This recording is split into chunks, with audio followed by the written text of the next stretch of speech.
গরমের তাপমাত্রা যেই হারে বেড়েছে, আমার মতে বলে দুপুরের খাবার আইটেমে কিন্তু মাংসর সাথে সাথেও একটা ঠান্ডা তরকারি অবশ্যই রাখা দরকার। কি আপনারা কি বলেন?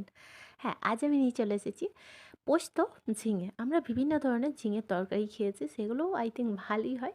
তো আজ আমি একটা নতুন আইটেম নিয়ে চলে এসেছি। চলুন কথা না বাড়িয়ে ঝটপট দেখে নিই। বাই দ্য ওয়ে, আপনারা দেখছেন ইউনিক কিচেন রেসিপি চ্যানেল। আজকের রেসিপি হলো পোস্ত ঝিঙে। তো ফার্স্ট আমি একটা ননস্টিক প্যানের মধ্যে 2 চা চামচের মতো ঘি নিয়েছি। ঘিয়ের মধ্যে একটা শুকনা মরিচ ফোড়ন দিলাম। এরই সাথে হাফ চা চামচ মতো কালো জিরা। আর যখনই কালো জিরা এবং মরিচের থেকে সুন্দর স্মেল বেরাবে, এর মধ্যে হাফ চা চামচ মতো হলুদের গুঁড়ো অ্যাড করলাম কালারের জন্য। এরপর এখানে আমি 400 গ্রাম ঝিঙে নিয়েছিলাম।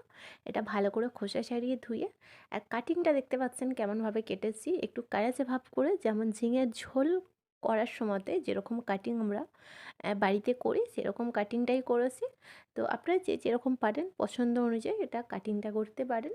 তো অ্যাড করার পর ঝিঙেগুলো আমি জাস্ট একটু স্টার করে নিয়ে ঢাকাটা বন্ধ করে 5 থেকে 6 মিনিট মতো আমাদের ওয়েট করতে হবে। কেননা ঝিঙে থেকে এক্সট্রা যে ময়েশ্চার থাকে সেটা একেবারে বেরোনোর জন্য। আর দেখতেই পাচ্ছেন এক্সট্রা ময়েশ্চারটা বেরিয়ে পড়েছে।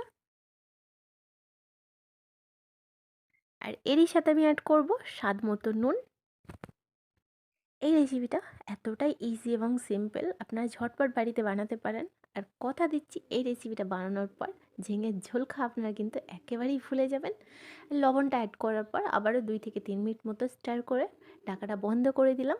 কেননা লবণ থেকেও আমরা সবাই জানি অনেকটাই ময়েশ্চার বেরোয়, মানে পানি।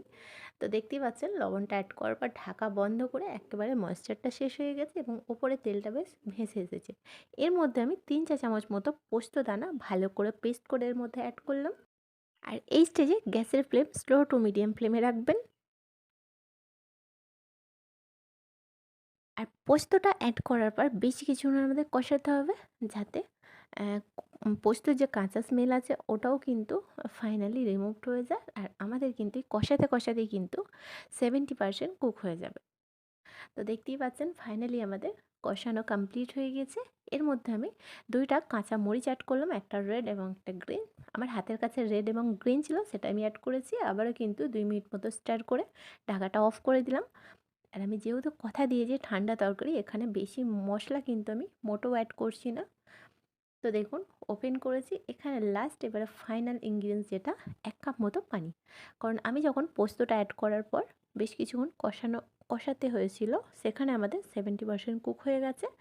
এরপর 1 কাপ মতো পানি দিলাম, যাতে সমস্ত ইনগ্রিডিয়েন্টস একসঙ্গে অ্যাবসর্ব হয়ে এবং সমস্ত ভালো করে এটাকে কুক হয়ে যায় এবং রেসিপিটাও কমপ্লিট হয়ে যায়। তো দেখতেই পাচ্ছেন পানিটাও কিন্তু একেবারে অ্যাবসর্ব হয়ে গেছে ইনগ্রিডিয়েন্টসের মধ্যে, আর রেসিপিটাও কিন্তু আমাদের ফাইনালি কমপ্লিট হয়ে গেছে। এরপর কী করতে হবে, গ্যাসটা অফ করে পরিবেশন করে দেখাচ্ছি। বিভিন্ন ধরনের একঘেয়েমি তরকারি তো খেয়েছেন ঝিঙের, এই রেসিপিটা একবার ট্রাই করে দেখুন, মাশাল্লাহ অনেক মজা লাগবে। এবং গরম ভাতের সঙ্গে কিন্তু দুপুরের আইটেমে একটা জমে যাবে সিরিয়াসলি। তো হ্যাঁ, এখানে কিন্তু স্টপ না, এখানে কিন্তু 1 চা চামচ মতো কাঁচা সরিষার তেল অ্যাড করব। সরিষার তেলটা অ্যাড করার পর মাশাল্লাহ লাজবাব যেটা বলে। এই রেসিপিটা দেখার পর কার কার জিভে পানি এসেছে এবং ভালো লেগেছে অবশ্যই প্রতিবারের মতো কমেন্ট বক্সে জানাতে ভুলবেন না। বাই দ্য ওয়ে, আপনারা দেখছিলেন ইউনিক কিচেন রেসিপি চ্যানেল। আজকের রেসিপি ছিল পোস্ত ঝিঙে।